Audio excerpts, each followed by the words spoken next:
"I'm sorry, but we can't just hand out cash to anyone who walks in," bank manager Jessica Keller said, her voice dripping with condescension as she pushed the black woman's withdrawal slip back across the counter. "Especially not amounts like this." Those words echoed through the marble lobby of Meridian Financial's flagship branch as a circle of staff had formed. One young woman leaned over to her colleague, whispering just loud enough to be heard, "Yeah, right, she doesn't even look like she has that kind of money." Laughter rippled through the group as Angela, the undercover black CEO, stood there. Dignity intact, but humiliation by the second. What these employees didn't know was about to change everything about their careers, their lives, and this bank forever, when the woman they thought was not deserving to withdraw her own money revealed who she really was. Have you ever been judged before someone even knew your name or who you are? This story gives the most satisfying example of instant karma you'll see this year.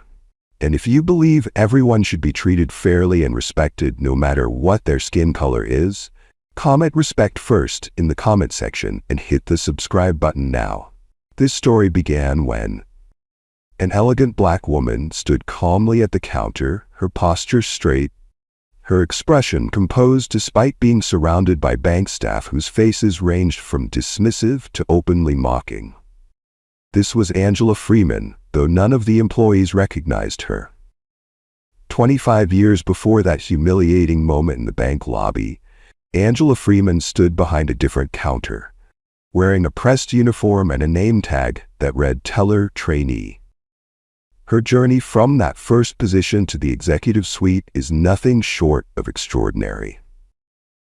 Angela didn't come from money or connections. What she had was determination, intelligence, and an unwavering work ethic that propelled her through the ranks of Meridian Financial. From teller to loan officer, from branch manager to regional director, Angela mastered every role she took on. Along the way, she earned her MBA from Harvard, led record-breaking quarters in 3 different divisions, and developed a reputation as the problem solver who could turn around struggling branches. When she reached the C-suite as Chief Operations Officer 5 years ago, many thought she had hit the glass ceiling. They were wrong. 3 months ago, when Meridian's CEO announced his retirement, the board of directors found themselves at a crossroads. Despite Angela's impeccable credentials and 2 decades of loyal service, several board members expressed concerns about her readiness to lead.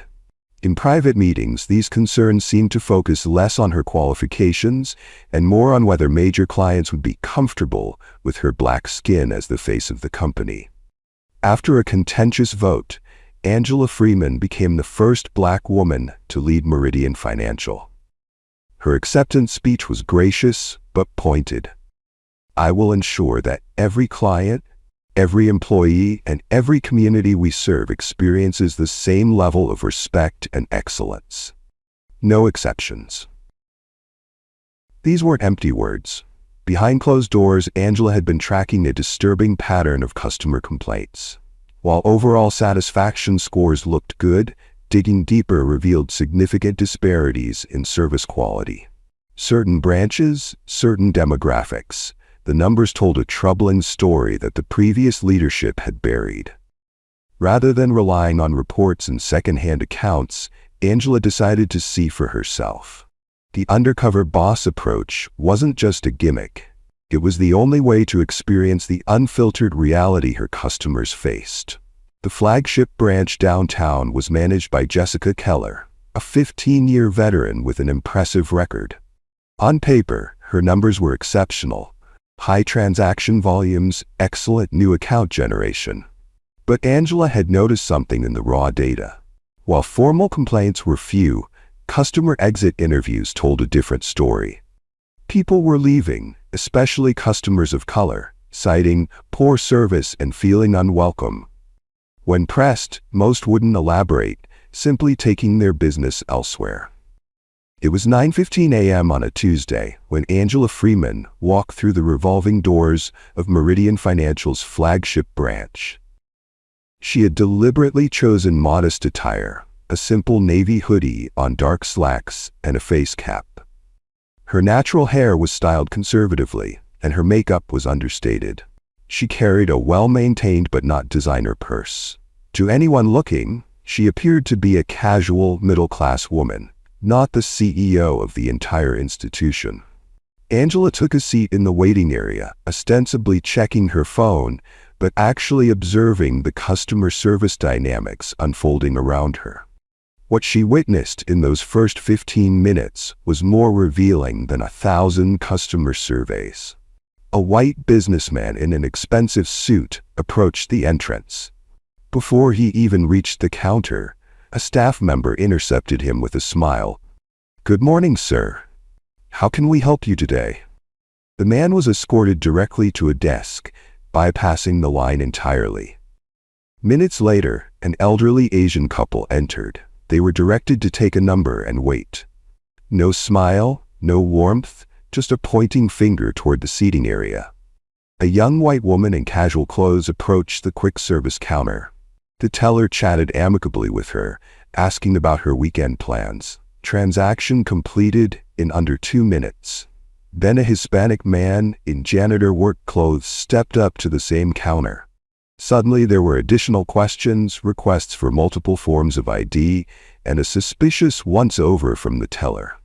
His simple check cashing took nearly 10 minutes. Angela watched this pattern repeat itself 6 more times before she finally approached the counter herself. By then, she had been waiting for 37 minutes despite the branch being only moderately busy. 3 white customers who arrived after her had already been served. When Angela finally reached teller Beth's window, the young woman's smile faltered. "How can I help you?" she asked, her tone noticeably cooler than it had been with the previous customer. "I'd like to make a withdrawal, please," Angela said, sliding her ID and withdrawal slip across the counter. The amount, $15,000. Beth's eyes widened slightly. She examined Angela's driver's license, then looked at her face, then back at the license as if confirming they were indeed the same person. "This is a large amount," she said, her voice rising just enough to catch the attention of her colleague at the next window. "Yes, it is," Angela replied calmly, "but it's well within the daily limit for my account type." Beth didn't respond.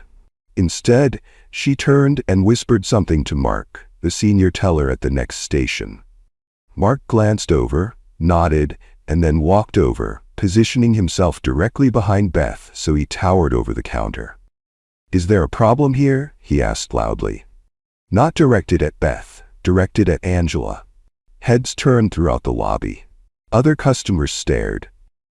An older woman clutched her purse tighter. Angela felt the weight of every eye in the place, the silent judgment, the immediate assumption that she must be doing something wrong. With remarkable composure, Angela placed her bank card on the counter alongside her ID. "No problem at all. I'm simply making a withdrawal from my account." Mark picked up her ID, studying it with exaggerated scrutiny. "We've been seeing some unusual activity on these types of accounts lately," he said, emphasizing these types just enough to make his meaning clear. "We need to be extra careful." "What types of accounts would those be exactly?"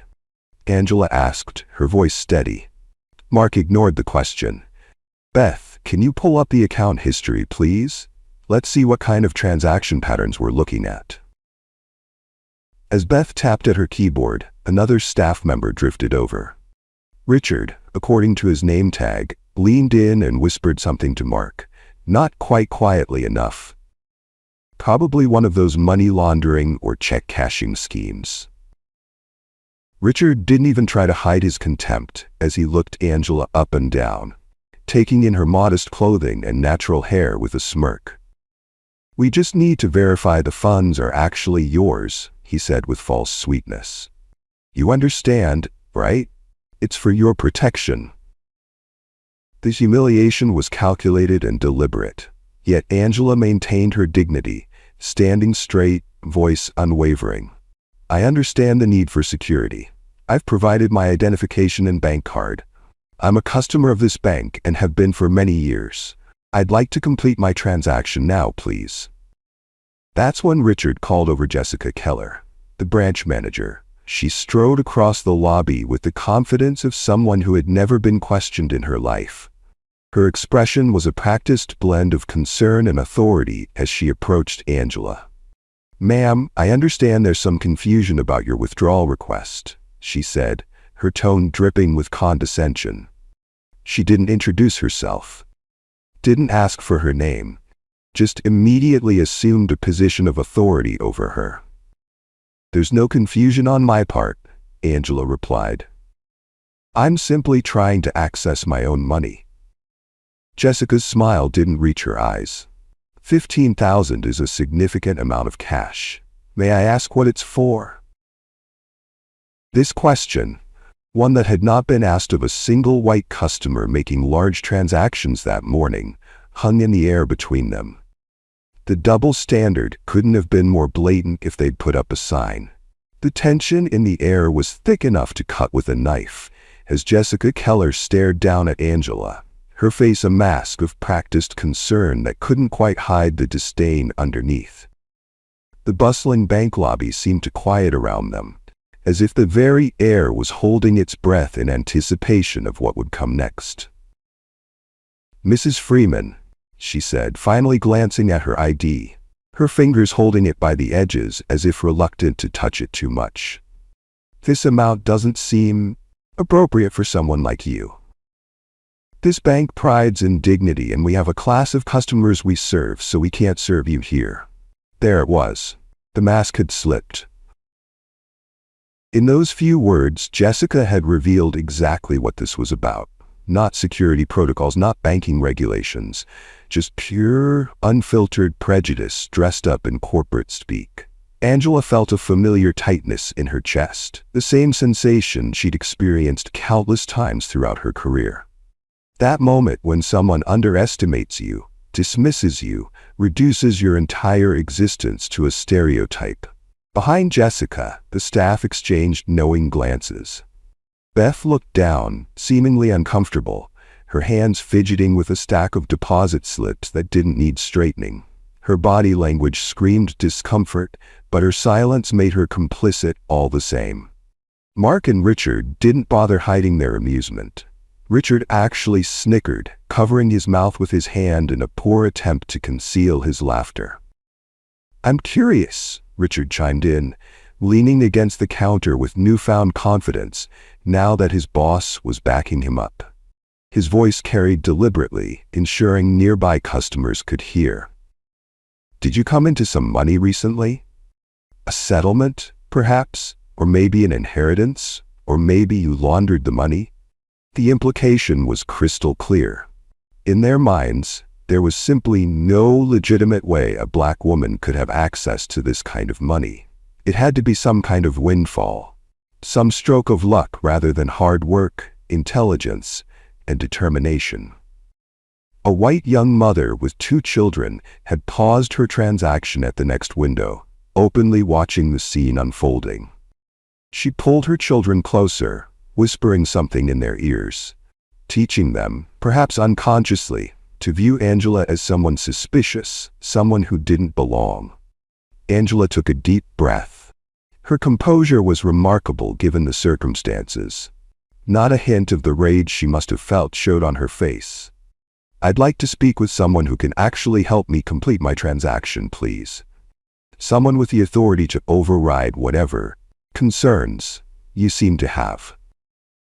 Every word was carefully chosen, professional, reasonable, giving them no ammunition, no excuse to label her as angry or difficult. Jessica's smile tightened, a flash of anger crossing her features at being challenged.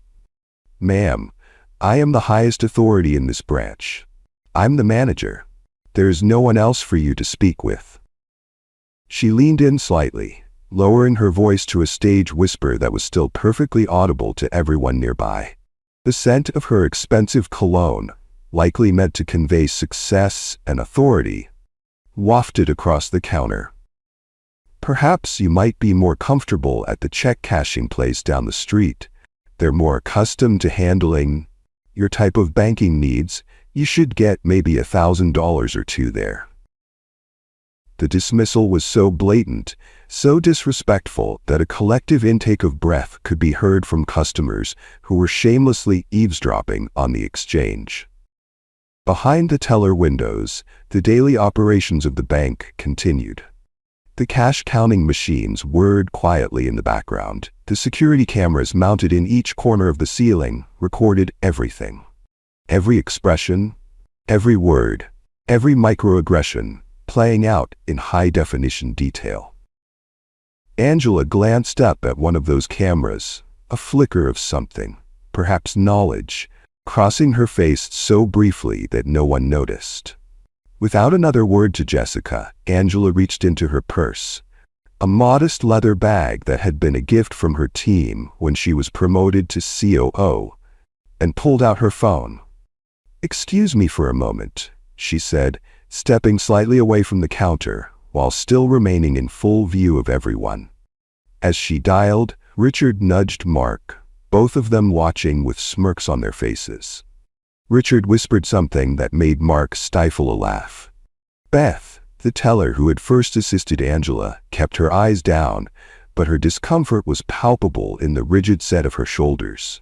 Another customer, an older black man in a postal worker's uniform, watched the scene with a resigned expression that spoke volumes. This wasn't surprising to him. This was Tuesday. This was banking while black. "Yes, hello?" Angela spoke into the phone, her voice taking on an even more professional tone than before. "This is Angela Freeman calling." Richard mimicked her posture exaggeratedly, standing up straight with his nose in the air, mouthing, "Angela Freeman calling," to Mark, who stifled a laugh. Richard's performance was for the benefit of the entire staff, a show of dominance, of belonging, at Angela's expense. The bank's mission statement was prominently displayed on the wall behind them, building financial success together, with trust, respect, and integrity. The words now seemed like a cruel joke in contrast to the scene unfolding beneath them. Jessica stepped forward, patience clearly exhausted. Her polished leather shoes squeaked slightly on the marble floor as she moved, the sound oddly loud in the tension-filled space. "I'm going to have to ask you to conclude your business elsewhere. You're creating a disturbance in our branch. The lower banks out there will be able to serve you, not here." The irony was staggering. The only disturbance was the staff's treatment of a legitimate customer attempting to access her own funds. But in Jessica's mind, and in the minds of those who shared her biases, Angela's mere presence, her audacity to expect equal service, was itself the disturbance. Angela continued her call as if she hadn't spoken. "Yes, I'm still at the downtown branch. No, they've refused the transaction. Yes, that's correct." Her calm was unsettling to Jessica. People in her position, being denied service, being humiliated publicly, were supposed to react in one of two ways: explosive anger that would justify removal, or defeated acceptance that would end in retreat.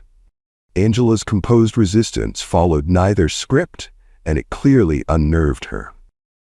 "Ma'am," Jessica's voice rose, the veneer of professionalism cracking further.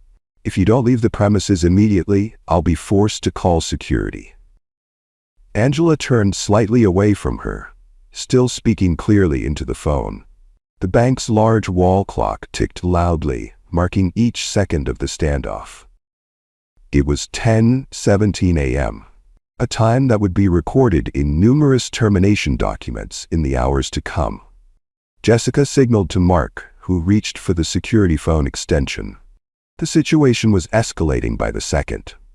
Other employees had stopped what they were doing to watch, sensing that something significant was unfolding.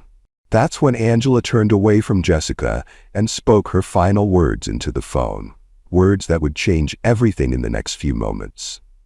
"Diane, I need you in the downtown branch now." The name hit Jessica like a physical blow. Diane. As in Diane Porter, head of operations for the entire bank. Angela knew her. Angela had her direct number. A flicker of uncertainty crossed Jessica's face, the first crack in her confident facade. Who was this woman really? How did she have direct access to one of the most senior executives in the company? The question lingered in her mind for only a moment before her arrogance reasserted itself. Probably just name-dropping, she thought. A bluff. People like her always tried to intimidate with claims of knowing important people. Hit the subscribe and like button if you support Angela, the undercover boss in this story.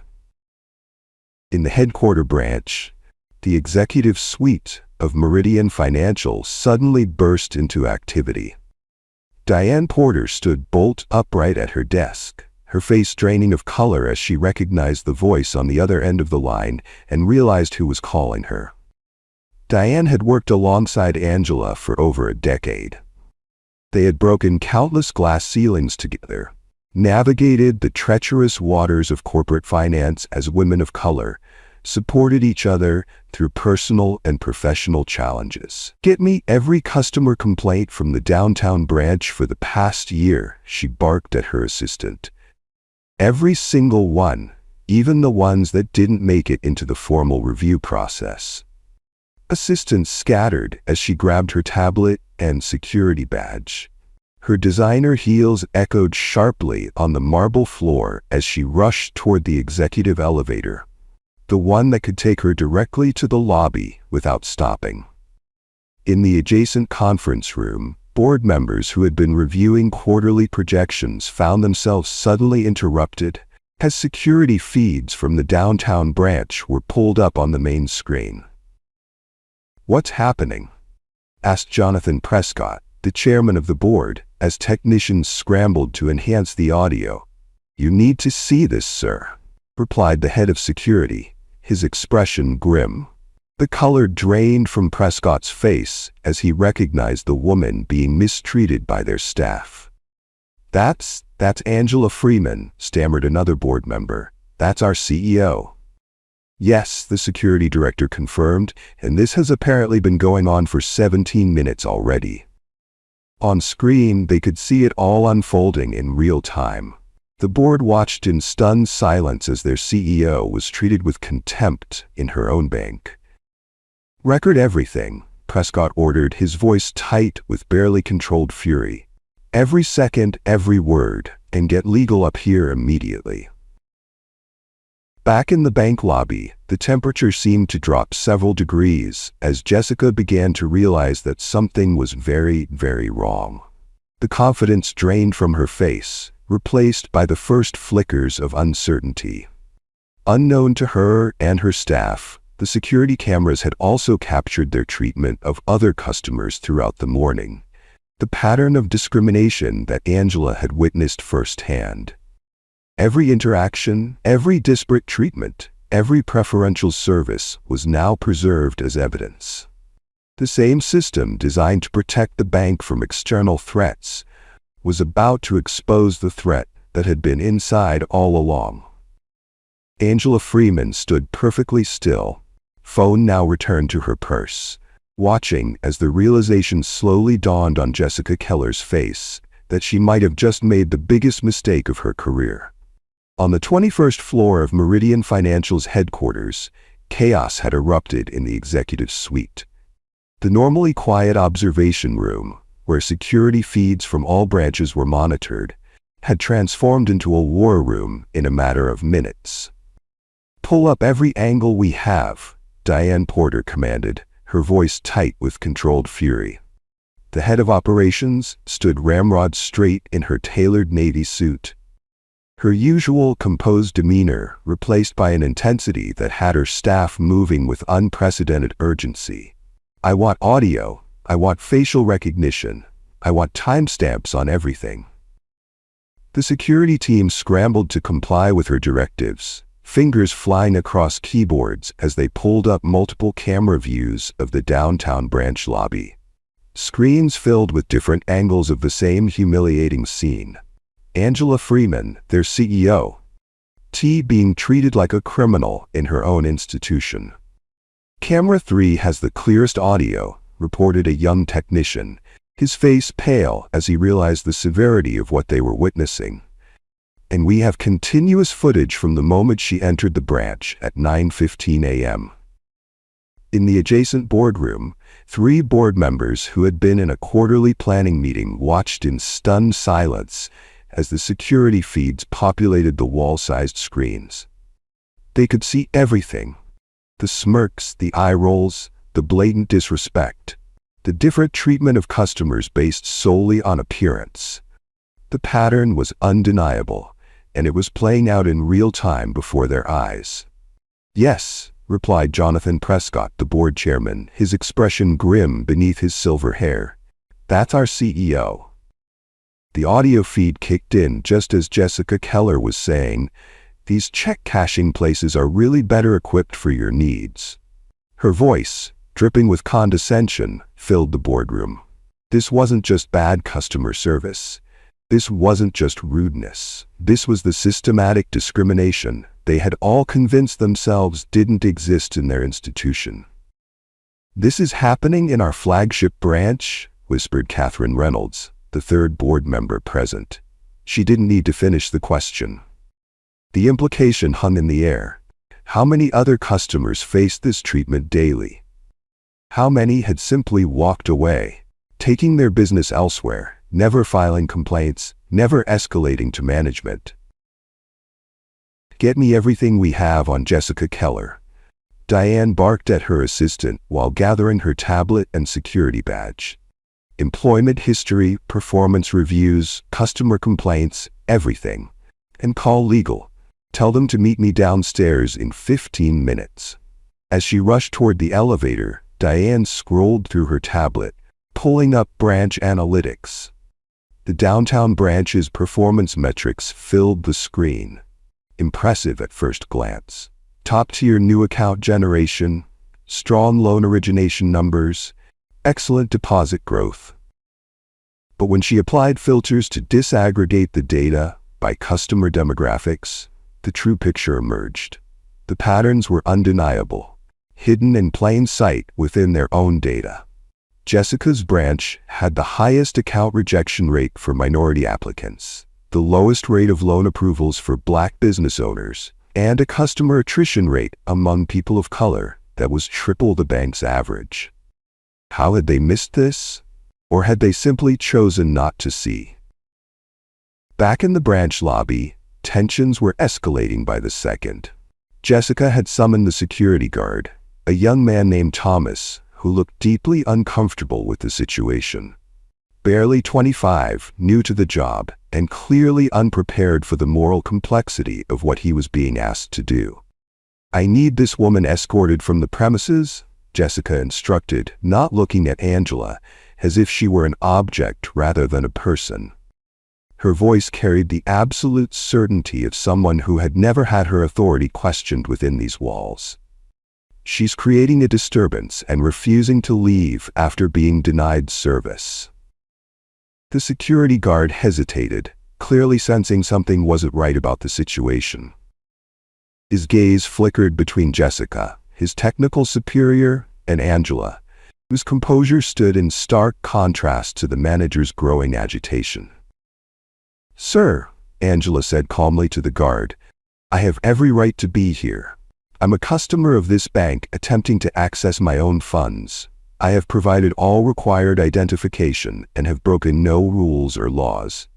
Thomas, the security guard, shifted his weight from one foot to another, clearly conflicted. His training had covered robbery protocols and emergency procedures, but nothing had prepared him for this moral gray area. "Ma'am." Jessica's face flushed with anger at the guard's hesitation and at being contradicted in front of her staff. "This is a private business, and we reserve the right to refuse service to anyone who may be attempting to commit fraud." The accusation hung in the air. Fraud. Without evidence, without foundation, Jessica had leveled one of the most serious allegations possible in a banking environment. And yet, to those watching, the true fraud was becoming increasingly apparent. The fraud of equal service, of meritocracy, of fairness. The staff had formed a literal wall behind Jessica. Mark standing with arms crossed, his security badge twisted backward so his name wasn't visible. Richard, with a satisfied smirk, twirling a pen between his fingers in a gesture of casual contempt. And even Beth, who had seemed uncomfortable earlier, now standing in solidarity with her colleagues, though her eyes remained fixed on the floor. The message was clear. It was all of them against Angela.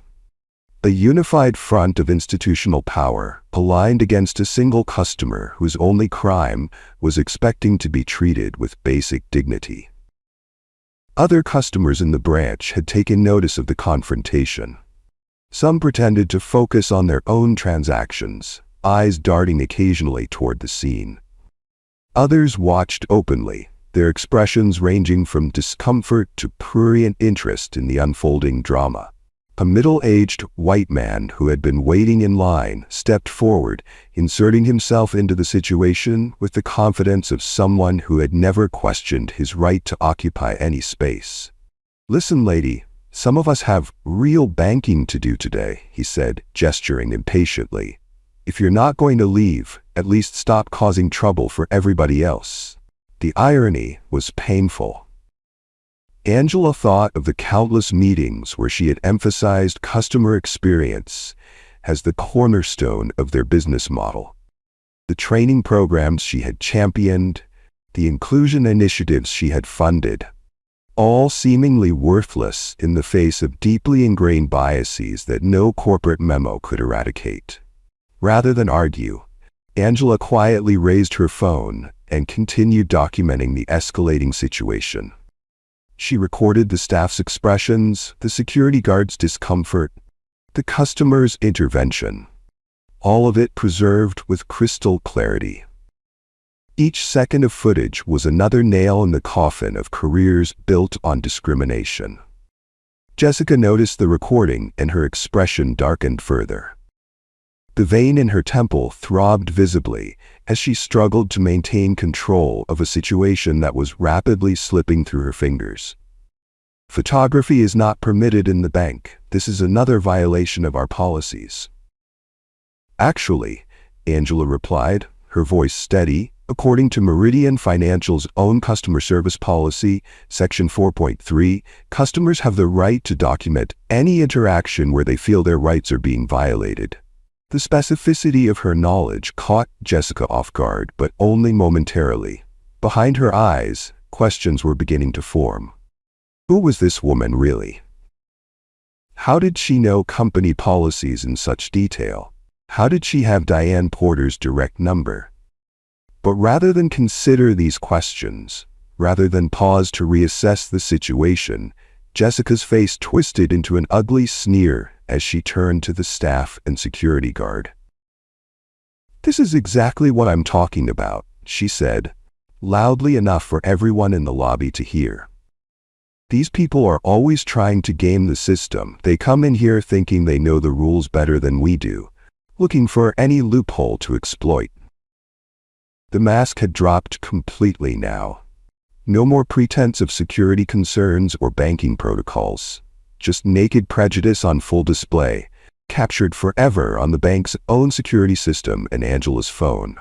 Customers were either watching in morbid fascination or pointedly looking away, pretending not to notice the spectacle unfolding before them. Even a few of the staff members were beginning to shift uncomfortably as Jessica's behavior grew increasingly erratic, the veneer of professionalism cracking to reveal the prejudice beneath. Richard, whose mockery had been so open earlier, now darted uncertain glances at his manager.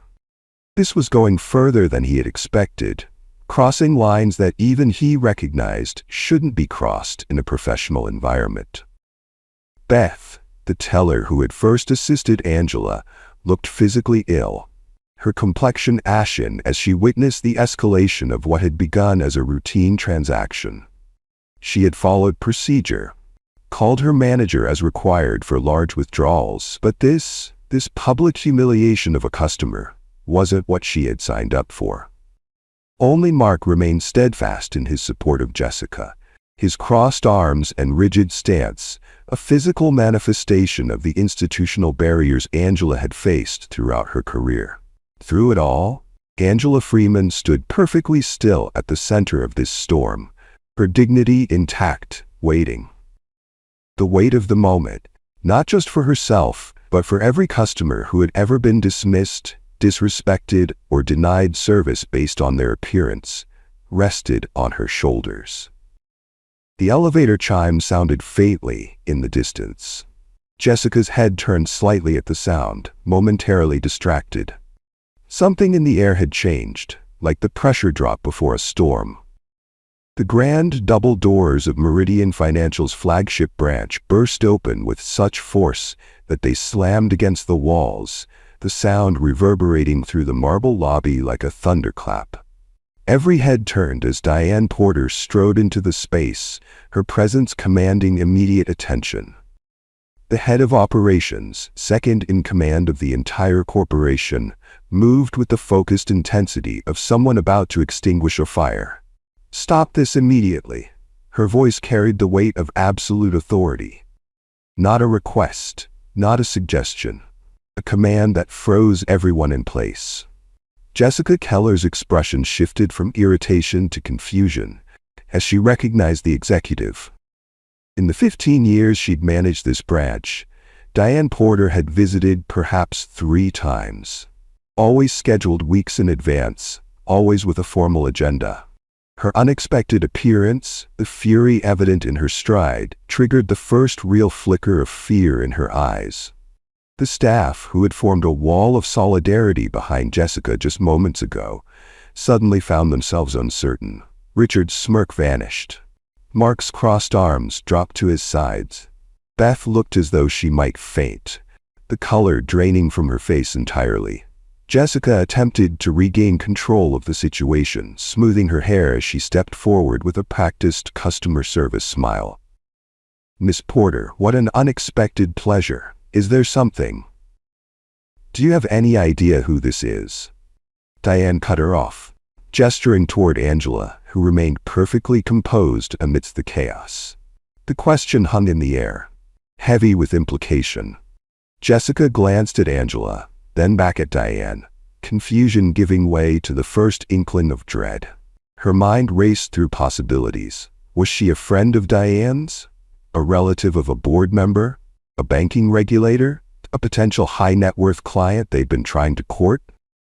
The other customers in the branch had stopped all pretense of conducting their own business. Some had phones out, recording the confrontation.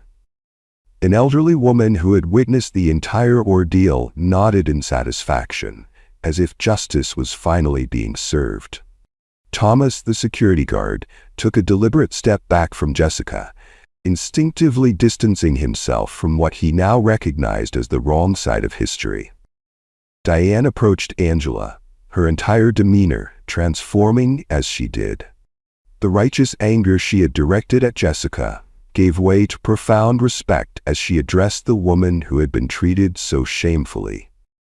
"I am so deeply sorry you experienced this, especially here," she said, her voice carrying throughout the silent lobby. Then she turned back to face the staff, her expression hardening once more. "This," she announced, her voice ringing with authority, "is Angela Freeman, the CEO of Meridian Financial. Your boss." The words landed like physical blows. Jessica staggered backward as if struck. Richard's hand flew to his mouth, his eyes widening in horror as the realization of what he had done, who he had mocked, sank in. Mark's face drained of all color, his Adam's apple bobbing as he swallowed repeatedly. Beth began to tremble visibly, tears welling in her eyes.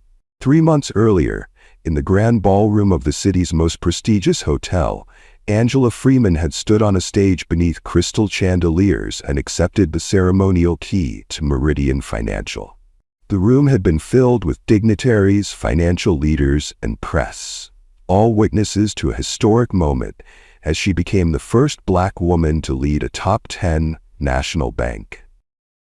Jessica Keller had watched the ceremony on the live stream during a staff meeting. She had applauded politely along with her team, made appropriate comments about progress and leadership, And then apparently, she had forgotten, due to the undercover, or chosen not to recognize, the face of her own CEO when she walked into her branch.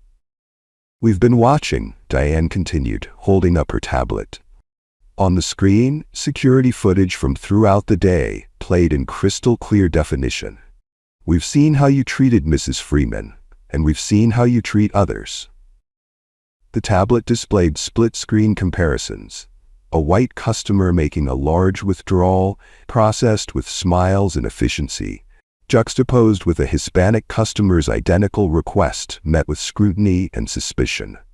A wealthy-looking client escorted directly to an office while an elderly black woman waited 40 minutes for basic assistance.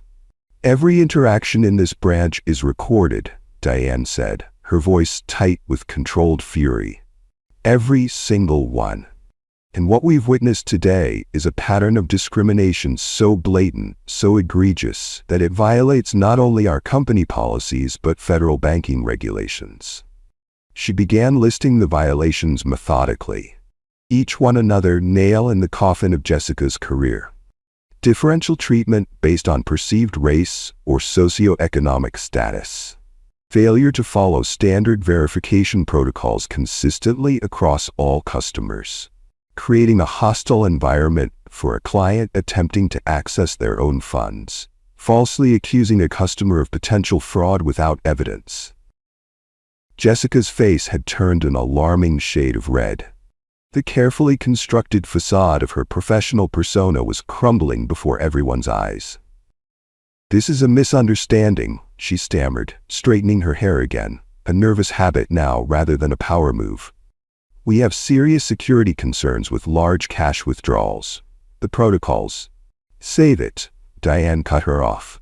"We reviewed the footage of 3 similar withdrawals processed earlier today for other customers. The only protocol you followed consistently was discrimination." Richard stepped forward, tears streaming down his face, his previous confidence replaced by desperate self-preservation. "I was just following Jessica's lead," he pleaded. "We're trained to be cautious with unusual transactions."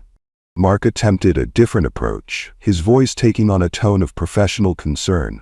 "There have been fraudulent schemes targeting this branch. We were simply exercising appropriate caution in line with.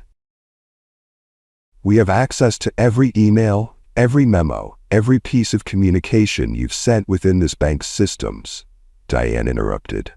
"Do not make this worse for yourselves by lying." The main entrance opened again as 3 members of the board of directors entered the lobby, their expressions grave. Jonathan Prescott, Catherine Reynolds, and Dennis Whitehill, the highest authorities in the company, beside Angela herself, had come down from their executive suite to witness the reckoning in person. Their presence elevated what was already a catastrophic event for Jessica and her team to something unprecedented in the bank's history. Board members simply did not appear on the front lines of daily operations unless something extraordinary demanded their personal attention. The lobby, already silent, somehow became even quieter. Customers watched wide-eyed as the most powerful people in the organization formed a semicircle around Angela, a physical manifestation of the support that should have been there all along. Throughout the confrontation, Angela had remained silent, watching, not with satisfaction or vindication, but with the clear-eyed assessment of a leader witnessing a systemic failure that required correction. This wasn't personal for her. It was institutional and her responsibility to address. When she finally spoke, her voice was calm, measured, and carried the unmistakable weight of absolute authority. "Jessica, Richard, Mark," she said, addressing each of them in turn, making deliberate eye contact. "You are terminated, effective immediately. No raised voice, no dramatic gesture. Just the simple, incontrovertible exercise of power by someone who had earned the right to wield it.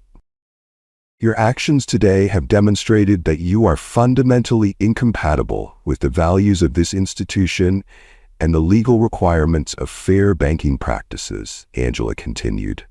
This is not a suspension or a performance improvement opportunity. This is the end of your employment with Meridian Financial."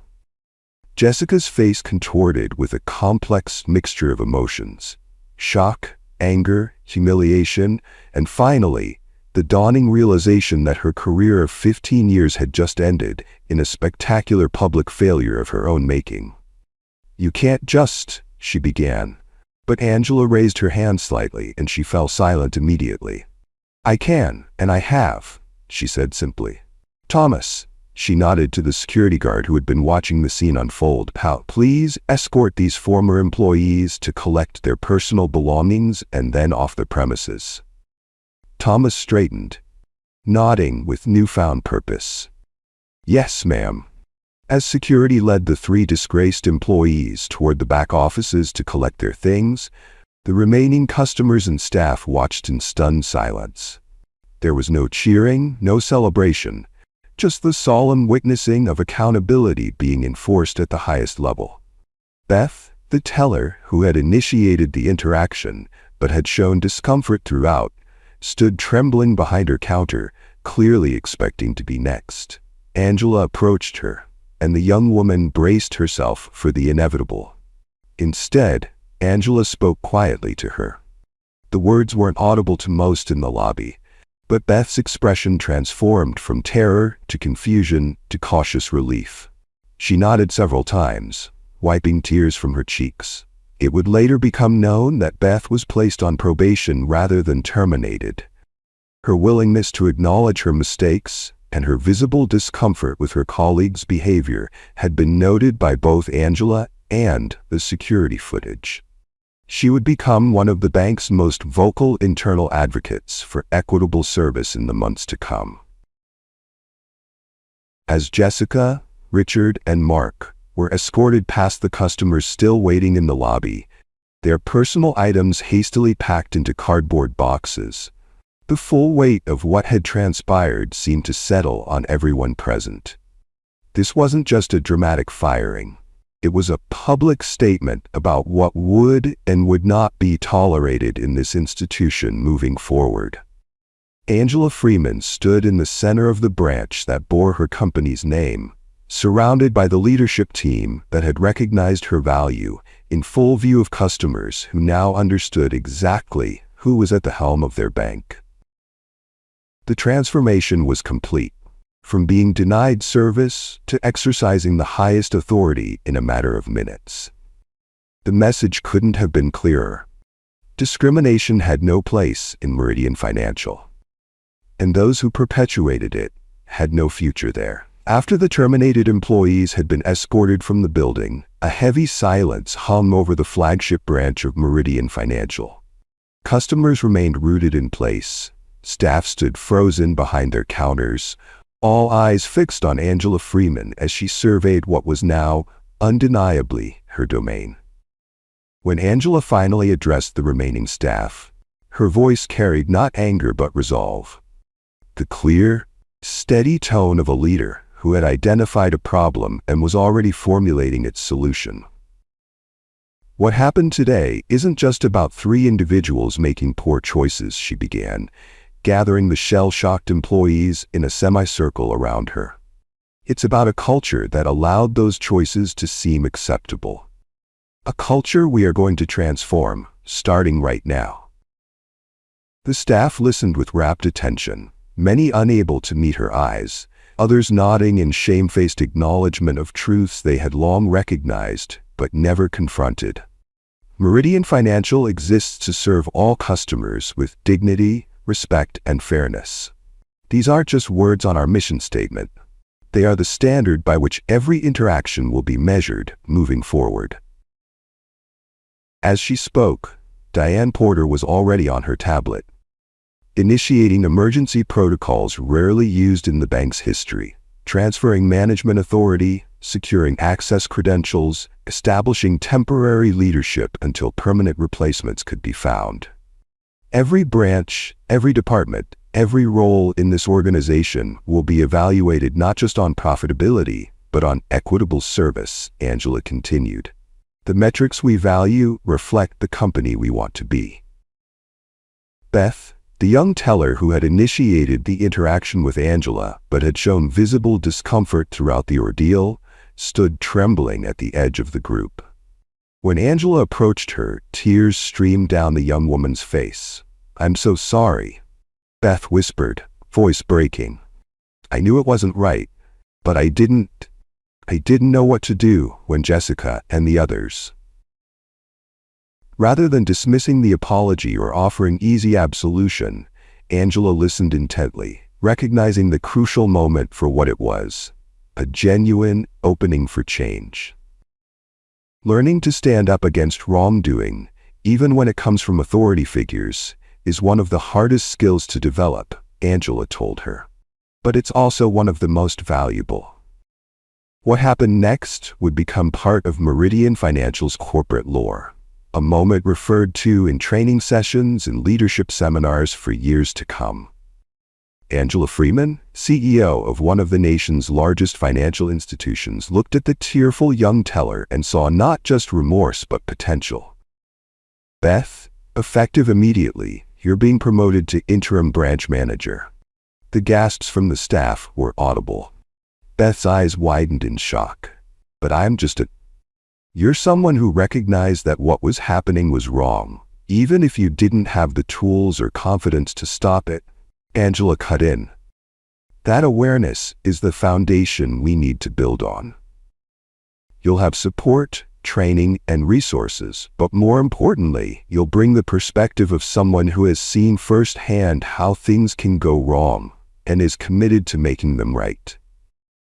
3 days later, Angela stood behind a podium emblazoned with Meridian Financial's logo, facing a sea of journalists, cameras, and recording devices. The press conference had been hastily arranged, but was meticulously choreographed to deliver a powerful message.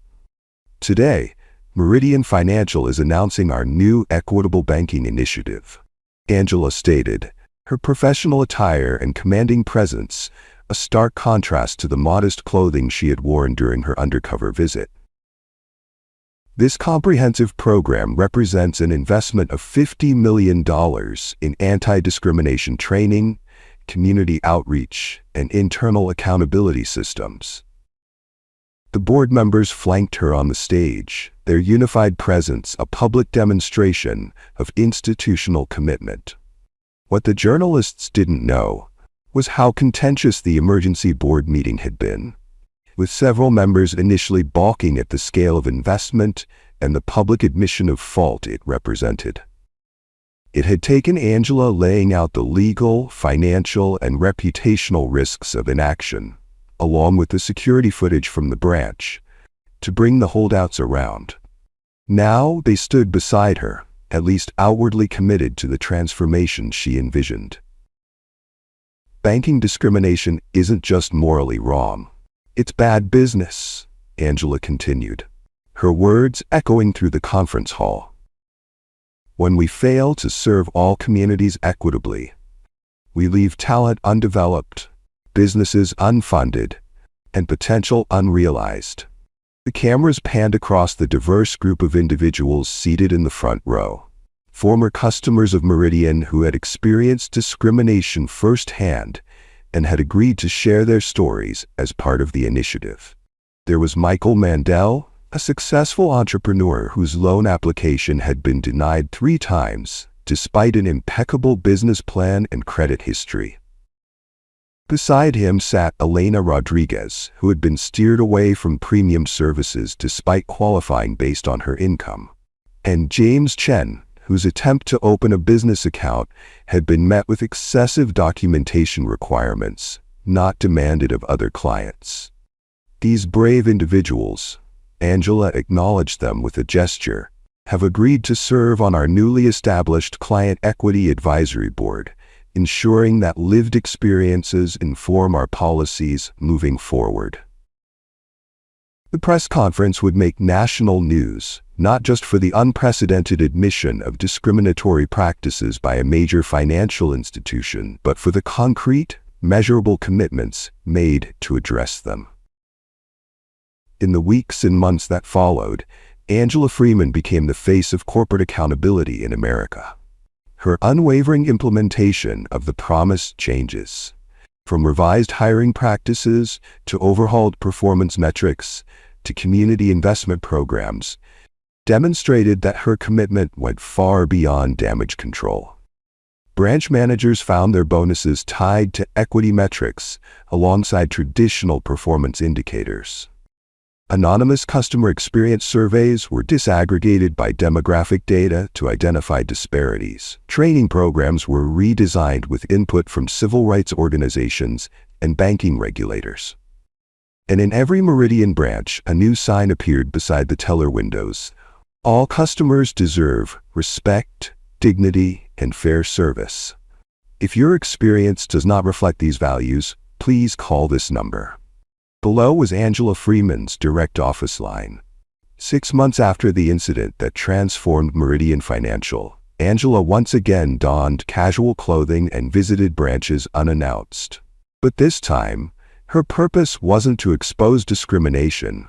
It was to witness the changes taking root throughout the organization. If you enjoyed the story, hit the like